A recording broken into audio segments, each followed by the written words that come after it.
My name is Neeraj Kumar from saint Maria inter college Dhankunna Pilibhit. कक्षा 11 जीव विज्ञान। तो इससे पिछले वीडियो में हमने अध्ययन किया था 5 जगत के वर्गीकरण। आज के इस वीडियो में हम अध्ययन करेंगे 5 जगत वर्गीकरण के मूल लक्षण। 5 जगत वर्गीकरण के मूल लक्षण क्या हैं? तो सबसे पहले हमारा आता है कोशिका संरचना की जटिलता। कोशिका संरचना की जटिलता। कोशिका संरचना जटिलता में कोशिका कितने प्रकार की होती है? कोशिका 2 प्रकार की होती है, प्रोकैरियोटिक कोशिका और यूकैरियोटिक कोशिका। तो प्रोकैरियोटिक कोशिका यूकैरियोटिक कोशिका में हम अंतर देखेंगे क्या होता है। प्रोकैरियोटिक कोशिका एक सिंपल प्रकार की होती है, पुराने टाइम की है, जिसमें एक डीएनए होता है और डीएनए किसी केंद्रक कला वगैरह से घिरा हुआ नहीं होता है, एक मिश्रण होता है। और जो यूकैरियोटिक कोशिका होती है इसमें एक केंद्रक होता है, केंद्रक के अंदर डीएनए होता है, डीएनए केंद्रक कला से घिरा हुआ होता है। ये केंद्रक होता है, ये केंद्रक कला होती है, बाह्य केंद्र कला से घिरा हुआ होता है। तो कोशिका के बारे में सिर्फ हम इतना ही अध्ययन करेंगे कि ये दिखने में कैसी होती है, यूकैरियोटिक कोशिका और प्रोकैरियोटिक कोशिका।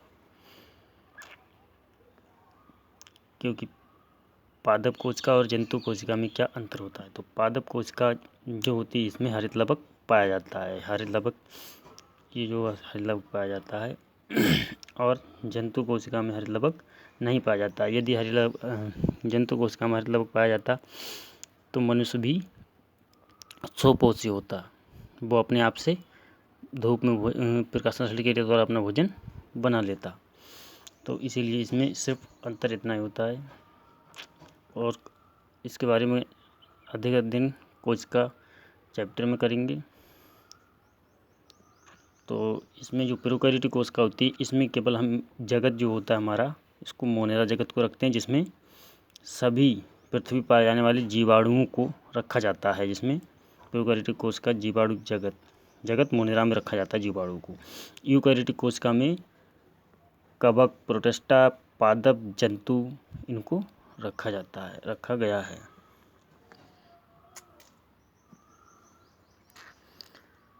फिर हम इसमें नोट करके लिखेंगे, कोशिका संरचना की जटिलता हेडिंग डाल के नोट करके लिखेंगे। केंद्रक कला की उपस्थिति व अनुपस्थिति के आधार पर कोशिका क्रमशः यूकैरियोटिक अथवा प्रोकैरियोटिक होती है। जीवाणु, नीलहरित शैवाल आदि प्रोकैरियोटिक तथा मोनेरा जगत में आते हैं।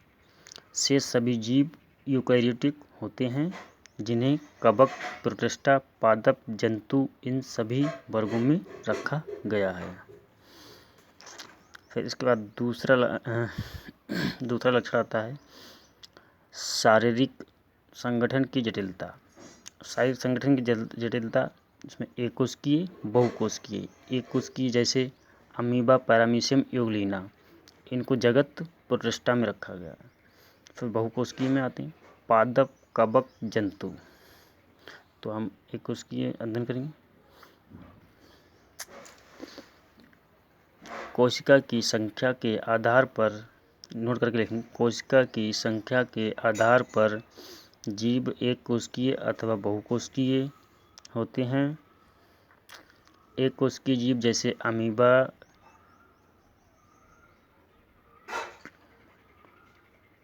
क्लोमोडोमोनास, जीवाणु आदि सरलतम जीव हैं, जिनमें सभी जैविक क्रियाएं एक ही कोशिका में संपन्न होती हैं। बहुकोशिकीय जीव की संरचना जटिल होती है। फिर तीसरा लक्षण आता है पोषण विधि। पोषण विधि कवक, पादप, जंतु, ये कवक भी परपोषी होता है, जंतु भी परपोषी होता है, लेकिन पादप स्वपोषी होता है। तो इनकी सामान्य के लक्षण, तो इसमें पादप की पोषण विधि इसमें नोट करके लिखेंगे। पोषण विधि में मुख्यतः स्वपोषी तथा परपोषी जीव मिलते हैं। पौधे स्वपोषी होते हैं, ये प्रकाश संश्लेषण द्वारा भोजन निर्माण करते हैं।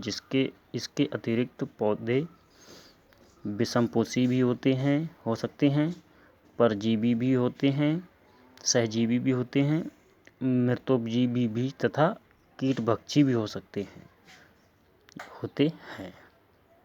तो आज की इस वीडियो में इतना ही। आगे के लक्षणों के बारे में अगली वीडियो में अध्ययन करेंगे। वीडियो को शेयर और लाइक करें।